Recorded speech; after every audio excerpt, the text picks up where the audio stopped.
Hello everyone, सबैलाई नमस्ते र मेरो मिनी भ्लगमा वेलकम छ है। र आज चाहिँ हामी फ्यामिलीसँग गजलडुबा गइरहेको छु है। अन्त गाडी पार्किङ गरेर आउँदाखेरि चाहिँ हामीले चाहिँ यहाँनिर नाउ चाहिँ मजाले राखिरहेको हैन।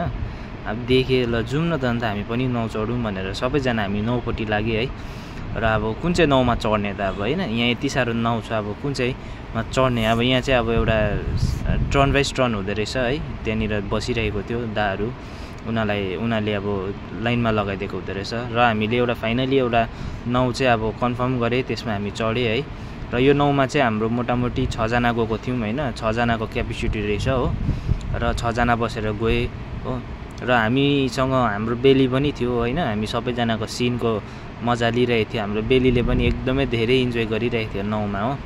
अन्त अब हामी अलिकति अगाडि निस्केर चाहिँ मैले भाउजूलाई सोधेँ, भाउजू कस्तो छ, मजा आउँदैछ भनेर सोधेँ। भाउजूले मजा पनि आउँदैछ, डर पनि लाग्दैछ भने। डर चाहिँ लाग्छ, कतिजनालाई पानीसँग डर लाग्छ, कतिलाई लाग्दैन हैन। तर पानीसँग डराउनेहरू चाहिँ के भन्नु चाहन्छु भने नडराइकन इन्जोय गर्नुहोस् हैन।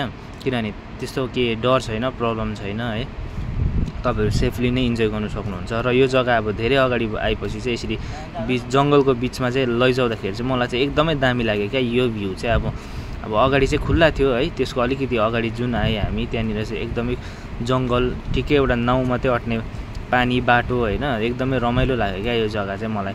सायद योसँग मेरो चाहिँ अब 4th टाइमको एक्सपिरियन्स होला हैन। तर मलाई एकदमै दामी लाग्यो क्या। अब जतिखेप पनि यो गजलडुबामा गएर मैले नाउ चढेँ, त्यतिखेपै मलाई चाहिँ अब एकदमै मन पर्यो है।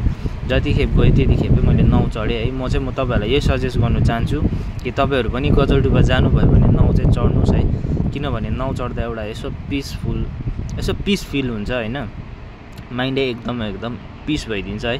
र अब हामी चाहिँ नाउ गरिसकेर चाहिँ अब फर्किँदै थिए है। अब हाम्रो सकिनु नै आँटेको थियो। त्यतिखेर हाम्रो बेलीले पनि मजाले इन्जोय गरि नै रहेको थियो है। बेलीले अब यसो सिनहरु हेरिरहेको थियो। र अब यसलाई निकाल्नुपर्छ भनेर हामीले बेल्टहरु पनि लगाइदिँदै थिए हैन। फर्किँदाखेरि चाहिँ राइटपट्टि चाहिँ हेरेको, अब मजाले घाम पनि अस्ताउनु आँटिसकेको, रातो भइरहेको। हाम्रो पहाडमा त त्यस्तो राम्रो अब देख्दैन, अस्ताउँदै गरेको घाम छेलिन्छ है। डुवर्सतिर चाहिँ राम्रो देख्दै रहेछ। र यहाँनिर अब बंगला फिल्मको सुटिङ पनि हुँदै रहेछ, हेर्नुस् तपाईहरु हैन। अब जग्गा राम्रो भएर होला, राम्रो थियो है। सबै कुरो मन पर्यो।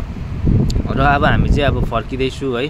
अब तपाईहरुलाई पनि यदि आएर इन्जोय गर्नु मन छ भने चाहिँ तपाईको सानो नाउमा चाहिँ सानो राउन्डको चाहिँ 100 लिँदै रहेछ। तर 3 किलोमिटरको चाहिँ 200 गरेर लिँदै रहेछ हैन।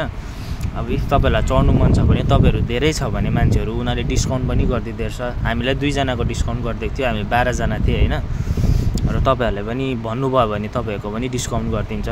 र त्यो कुरो चाहिँ नबिर्सिनुस् होला। 2 जनाको डिस्काउन्ट भयो भने हामीलाई धेरै नै अब कम्फर्टेबल हुन्छ अरु चीजमा है। धेरै कुरो अब इन्जोय गर्दा धेरै अब बजेट पनि हुँदैन कतिकोमा। अब डिस्काउन्ट गरेर अब चल्यो भने आफूले धेरै कुरामा सुविधा पनि हुन्छ। र अब हामी चाहिँ फाइनली झरिसके है।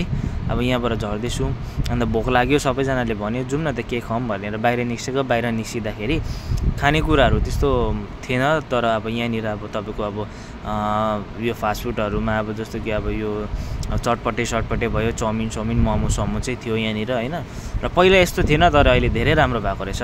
अब भोक लाग्यो भने अब तपाईहरु इफ अर्को अलिकति अगाडि गएर पनि खानु सक्ने खालको जग्गा रहेछ है। र हामीले थाहा पाए, त्यहाँनिर गए हामी है। यहाँ इन्जोय सबैजनाले इन्जोय मज्जाले गर्यो।